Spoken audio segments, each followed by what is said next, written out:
بله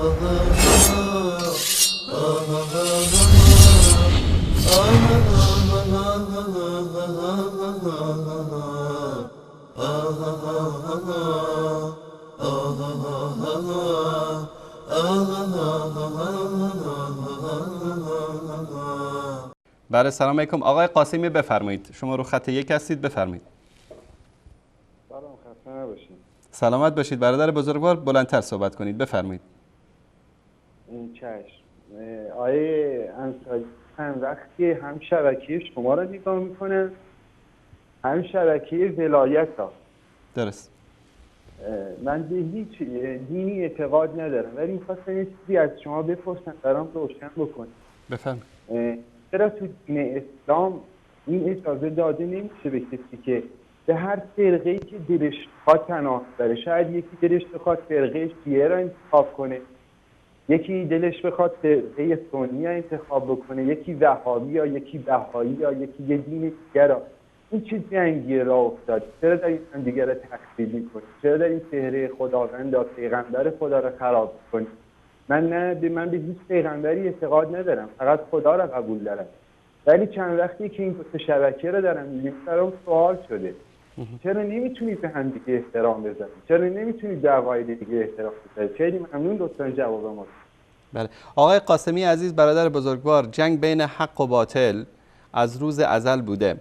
از موقعی که الله سبحانه و تعالی انسان را آفرید و شیطان را آفرید، این جنگ بوده. در زمان رسول الله صلی الله علیه و آله و سلم وقتی که ایشون دعوت توحید را آشکار کردن، این دشمنی ها بوده. یک عده‌ای حق را نمیپذیرن، یک عده‌ای اون خدایی رو که شما بهش اعتقاد دارید با اون صفات و با اون کمال و جلالی که شما اون میشناسید قبول ندارن.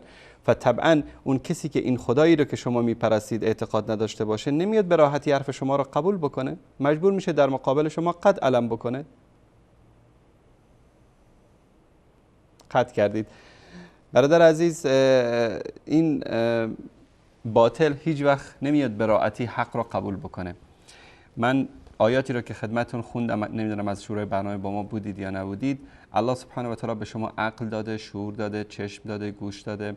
شما میگید من به هیچ پیامبری اعتقاد ندارم، به خدا اعتقاد دارم. من این چه دینی است که انسان به خدا اعتقاد داشته باشه که یعنی شما مستقیما با خدا ارتباط دارید، خدا مستقیما به شما وحی میکنه. الله سبحانه و تعالی پیامبرانی رو فرستاده که رسولانی باشن بین الله سبحانه و تعالی و بین من و شما. کتاب‌هایی رو فرستاده که توسط این کتاب‌ها ما رو به راه راست هدایت بکنه.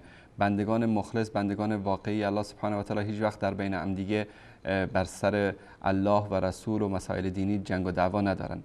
اما اینهایی که در شبکه ولایت میگید که حرفایی میزنن و ما هم حرفایی میزنیم و شما دارید در تو رو گوش میکنید و فکر میکنید که دعوایی راه افتاده، این دعوا از روز ازل بوده. دعوا بین حق و باطل بوده. اونها نمیخوان هیچ وقت سخن حق به مردم برسه. حرفایی که ما زدیم به شما آقای قاسمی و به غیره همینو میگیم که شما بنده آخوند نباشید، بنده ملا هم نباشید، بنده مرجع تقلید نباشید، بنده خدا باشید. شما میگید خدا را قبول داریم. خداوند در قرآنش به شما گفته که به من شرک نورزید، غیر از الله کسی دیگری رو نخوانید. ایاک نعبد و ایاک نستعین در سوره حمد میگه که در هر نماز هم میخونیم که ای الله ما تنها تو را میپرستیم و تنها از تو یاری و مدد میجوییم. پس اگر شما واقعا خدا پرست هستید، باید به اون چه که الله سبحانه و تعالی میگه یقین و باور داشته باشید و قبول بکنید. اگر حرف ما مطابق حرف الله هست، حرف ما رو قبول بکنید. اگر حرفی که شبکه ولایت میزنه مطابق فرموده الله و رسولش هست، اونو قبول بکنید. ما هیچ وقت نگفتیم یا ایها الناس. مثلا اونا ببینید تا میخوان کلیپی از ما شما بدن، تا چهره رو بلور میکنن و لوگو رو میپوشانن، تا میترسن. چون میترسن که مردم حق رو بشناسن، سخن حق رو به دنبالش بگردن، از ذکر اسم شبکه میترسن. اما ما راحت کلیپاشون هم پخش میکنیم، چهرهاشون هم نشون میدیم، اسماشون هم میگیم تا مردم اینا رو بشناسن، تا بشناسن اینا چه منافقینی هستن، چه دروغگویانی هستن که به نام دین، به نام الله و به نام رسولش مردم را فریب میدن. هدف آخوند جماعت از این همه سر و صدا و شبکه و نظام و همین دم و دستگاهی که راه انداختن و حوزه‌ای که راه انداختن چی است؟ که با ناموس شما به اسم صیغه خوشگذرانی بکنن، پول شما را به اسم خمس بدزدن و هر چی که دوست دارن در این دنیا انجام بدن. با شما بگید که بله چون این نمایندگان خدا هستن و ولی فقیه هم که نائب حضرت حجت ابن الحسن العسکری است. هر غلطی هم که خواست بکنه کسی حق نداره که بگه بالای چشمت ابرو است.